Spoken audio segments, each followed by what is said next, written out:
Islamic কবিতা যা ঈমান, তাকওয়া ও ইসলামের সৌন্দর্য তুলে ধরে। মুসলিম পরিচয়। আমি একজন মুসলিম, শান্তির দূত। আল্লাহর নামে শুরু, তাওহীদের সুত। কালিমা শাহাদাতে গর্বে বলি, লা ইলাহা ইল্লাল্লাহ, এই আমার চলি। নামাজে পাই আমি হৃদয়ের আরাম।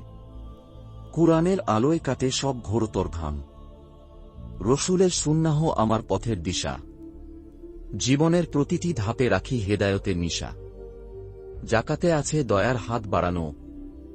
রোয়ায় শেখি ধৈর্যে স্নিগ্ধ জয়গান গাওয়া। হজ্জে দেখি ঐক্যের দৃশ্য বড়।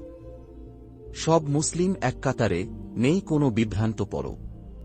আমি একজন মুসলিম, শান্তি ভালোবাসি। মানবতা, ইনসাফ সব হৃদয়ে আঁকি। আল্লাহই আমার রব, তিনি সব দেখেন। তাঁর সন্তুষ্টিতেই জীবনটা লেখেন।